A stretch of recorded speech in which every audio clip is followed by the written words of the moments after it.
अस्सलाम वालेकुम dear students, कैसे हैं आप सब। तो आपको पता ही है हमारी एक्सरसाइज 4.3 चल रही थी। तो आज हम इसके क्वेश्चन नंबर 6 से स्टार्ट करते हैं। तो क्या था मेथड HCF बाय फैक्टराइजेशन। ठीक है, दो वैल्यूज़ गिवन है, हमने जस्ट इसके फैक्टर फाइंड करने हैं और उसके बाद HCF निकालना है। तो पहली पॉलिनोमियल इक्वेशन को देखते हैं जी। 12x² plus x minus 1। तो कौन सा ये मेथड लगेगा, सबसे पहले कॉमन चेक करें। कॉमन कुछ भी नहीं है, फार्मूला बनाएं, नहीं बन सकता। Power 2 1 and constant. तो कौन सा मेथड कहलाया, मिड टर्म ब्रेक। तो क्या मेथड था, 12 को मल्टीप्लाई करेंगे -1 से, तो माइनस का 12। तो -12 और मिड टर्म में क्या है 1। -12 बनाने के लिए 4 3 का क्या होता है 12 होता है। तो 4 3 12 प्लस 4 -3 करना पड़ेगा ताकि आपके पास क्या आ जाए, प्लस का 1 रिजल्ट आ जाए। प्लस का 4x माइनस का 3x, 4 में से 3 गया तो 1x बचेगा, तो माइनस का 1। तो 4 टर्म हो गई। पहली दो में क्या कॉमन है, ओनली 4x कॉमन है। तो 4 3 कितना होता है 12 होता है। x² था, 1x बचा, प्लस 4x हमने कॉमन लिया हुआ है तो कुछ भी नहीं, रिमाइंडर बचेगा तो 1 आ जाएगा। अब इसमें भी हमें क्या चाहिए, 3x चाहिए, लेकिन क्या एक्स्ट्रा आ रहा है, माइनस एक्स्ट्रा आ रहा है। तो माइनस का 1 कॉमन ले लें, जिससे साइन चेंज हो जाएंगे और कुछ भी चेंज नहीं होगा। तो ये देखिए, ये सेम हो गया। जो सेम हो गया है उसको आपने एक दफ़ा लिखना है और बाहर वाली वैल्यू उसको आपने जोड़ देना है। तो जिससे ये फैक्टराइज कंप्लीट हो गया, इक्वेशन 1 बन गई। ये आप साइड लेफ्ट हैंड पर दोबारा लिख लीजिएगा। खैर, हम अब नेक्स्ट पर चलते हैं। सेकंड इक्वेशन क्या है, 15x² प्लस 8x प्लस 1। तो वंस अगेन हमारा मिड टर्म ब्रेक का है, क्योंकि पावर 2 1 एंड कांस्टेंट नज़र आ रही है। तो 15 1 द 15 प्लस में आंसर आ रहा है। तो 8 से अब हम नीचे की तरफ जाएंगे, 5 3 द 15 होता है। तो लें जी 15x² plus 5x plus 3x plus 1। तो देखें 5 + 3 8 बन रहा है ना। अब इन दो में क्या कॉमन है, 15 और 5 में 5 कॉमन है, साथ में x भी कॉमन है। तो 5 3 द 15 x बचा, प्लस 5x बाहर चला गया तो कितना बचा 1। अब इधर से भी हमें यही सेम थिंग 3x प्लस 1 चाहिए, जो कि हमें कोई किसी बगैर मुशक्क़त के आराम से मिल गया है, वही चीज़ है। तो ओनली 1 कॉमन लेंगे और साइन भी चेंज नहीं करे, तो प्लस का 1 कॉमन लेंगे। तो 3x प्लस 1 जो सेम हो गया उसको एक दफ़ा लिखेंगे और बाहर वालों को हमने जोड़ देना है। तो ये दूसरी इक्वेशन के फैक्टर मिल गए। ये इक्वेशन 1, ये इक्वेशन 2। यहाँ से हमने लेना है अपना HCF, क्योंकि हमारा मेथड चल रहा है HCF का। तो HCF क्या है, हाईएस्ट कॉमन फैक्टर। सबसे पहले देखें, पहले फैक्टर में इक्वेशन में 3x प्लस 1, वही चीज़ इधर भी मौजूद है। तो एक तो आ गया 3x प्लस 1। क्या इसके अलावा कोई और भी कॉमन है, जैसा कि 4x माइनस 1 इधर है, इधर नहीं है, तो HCF पॉसिबल नहीं है इसको आना। तो यही हमारा आंसर है। ठीक है, उसके बाद हम चलते हैं जी नेक्स्ट क्वेश्चन, क्वेश्चन नंबर 7 की जानिब। क्वेश्चन नंबर 7 है, एक पहली इसकी वैल्यू दी गई है c² x² माइनस d², और दूसरी है AC x² minus BCX plus ADX minus BD। Values दो ही हैं, और पहली में क्योंकि हमारे पास 2 टर्म्स हैं और दूसरी में 4 टर्म्स हैं, तो पहले हम पहली को कंसीडर कर लेते हैं। Let c² x² minus d²। सबसे पहले तो इसमें चेक करते हैं कॉमन, क्या इसमें कोई चीज़ कॉमन है। फॉर एग्जांपल c² इधर मौजूद है, इधर नहीं है, x इधर है, इधर नहीं है, तो कॉमन कुछ भी नहीं है। तो फिर क्या कर सकते हैं, फार्मूला अप्लाई कर सकते हैं। c² और x² दोनों पर स्क्वायर मौजूद है, तो हम इसको cx होल का स्क्वायर बना देते हैं और माइनस d होल स्क्वायर। तो क्या बन गया, a² minus b²। a² minus b² किसके इक्वल होता है, आपको पता ही है क्या होता है जी, a प्लस b, ये आ गया cx plus d into a minus b। ये बन गई हमारी इक्वेशन नंबर 1, कंप्लीट सब फैक्टराइज हो गई। अब सेकंड चलते हैं। सेकंड वैल्यू में क्या है हमारे पास, है जी ACX² minus BCX plus ADX minus BD। अब ये 4 नंबर ऑफ़ टर्म्स हैं, मैं इसके फैक्टर नीचे लिख रहा हूँ।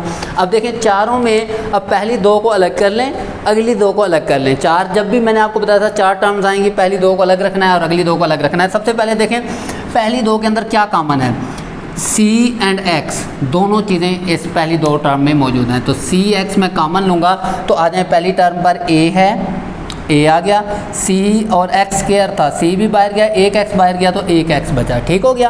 पहली टर्म में आ गया ए एक्स, आगे क्या है माइनस, माइनस लगा दिया।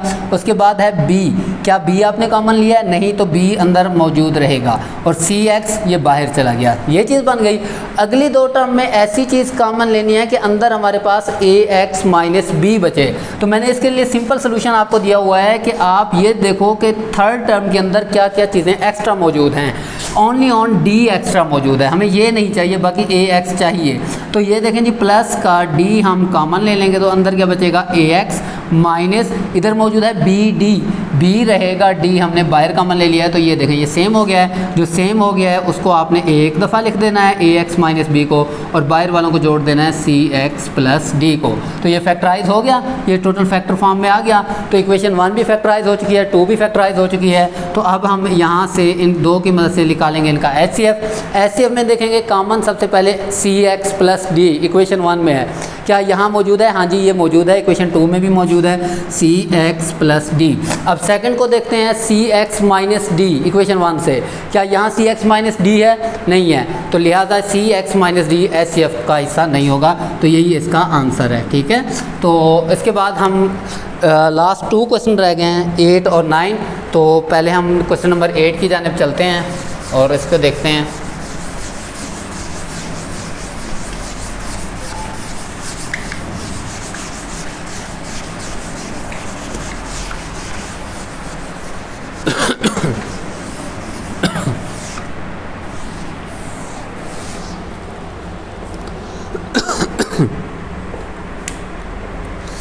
हाँ जी, क्वेश्चन नंबर 8 है हमारे पास, M square minus N square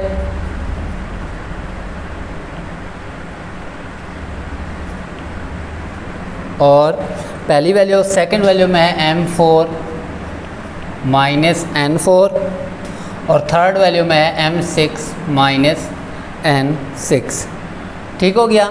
तो तीनों वैल्यूज़ को हमने बारी बारी फैक्टराइज करना है।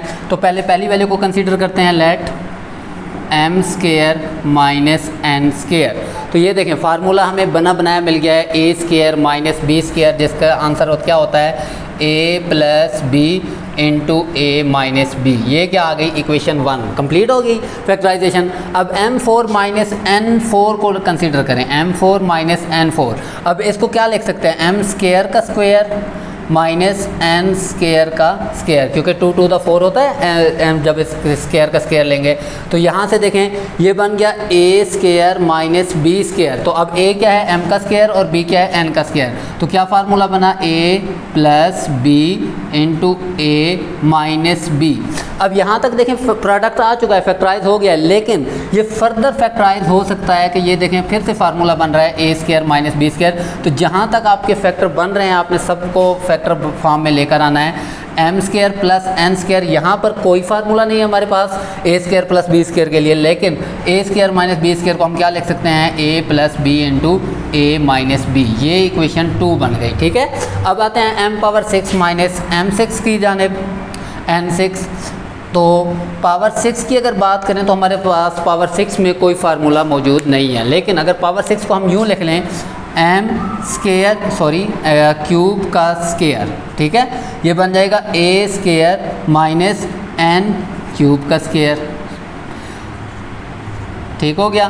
तो ये बन जाएगा ए स्क्वायर माइनस बी स्क्वायर। अगर आप इसको यूँ फैक्टराइज करना चाहें स्क्वायर अंदर 3 पावर बाहर, तब भी फैक्टराइजेशन से आंसर मिल जाएगा हमें, लेकिन वो फार्मूला थोड़ा लंबा हो जाएगा। तो इसलिए हम पहले A square minus B square को ओपन करते हैं। तो क्या होता है A plus B into A क्या है M cube minus B N cube. अब देखें ये एक तरह से प्रोडक्ट तो आ चुके हैं, लेकिन ये भी एक फार्मूला है हमारे पास और ये भी फार्मूला है, जिसको हम ओपन करें A cube plus B cube. मैं यहाँ दोनों फार्मूलाज आपको राइट कर देता हूँ, A cube plus B cube ये इक्वल होता है A plus B into A square minus A B plus B square, और A cube minus B cube किसके इक्वल होता है, ये होता है जी A minus B into A square plus A B plus B का स्क्वायर, ठीक है।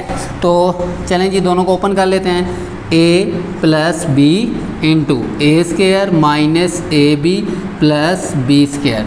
सेम इसको भी ओपन करेंगे, a minus B into a square plus A B plus b square. ठीक है, दोनों के फैक्टर आ गए।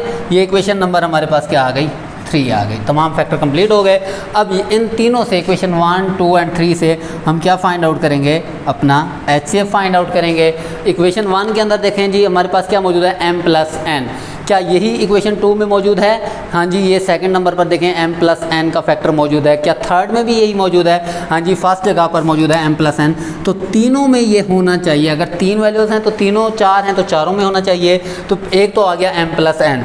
सेकेंडली हम देखते हैं इक्वेशन 1 में अगेन आ जाएंगे m माइनस n, यहाँ भी मौजूद है। अगर इक्वेशन 2 में देखें यहाँ भी मौजूद है, और इक्वेशन 3 में देखें तो यहाँ पर भी मौजूद है। तो ये भी हमारे HCF का हिस्सा होगा। अब इक्वेशन 1 में कोई और फैक्टर बचा है? नहीं है। तो इसका मतलब है हमें फर्दर कॉमन चेक करने की ज़रूरत नहीं है, पहली इक्वेशन से हमें पता चल गया ये हमारे पास फैक्टर फॉर्म में है। अगर आप इसको क्लोज करें, हमेशा आंसर को मिनिमाइज़ करने की कोशिश करें ताकि जितना छोटा हो वही ठीक है। a plus B into A minus B क्या होता है, a का स्क्वायर माइनस बी स्क्वायर। कि हमारे आंसर में उसने कंडीशन नहीं लगाई कि आपने फैक्टर फॉर्म में ही लिखना है, बल्कि हमने बस उसको सोल्यूशन देना। और सोल्यूशन अगर हम इसकी ओपन फॉर्म है तो क्लोज ही हमारी, हमें पता है कि सबसे छोटी फॉर्म होती है। तो ये हमारा आंसर है। ठीक है, क्वेश्चन नंबर 8 का। अब लास्ट क्वेश्चन करते हैं इस एक्सरसाइज का, क्वेश्चन नंबर 9।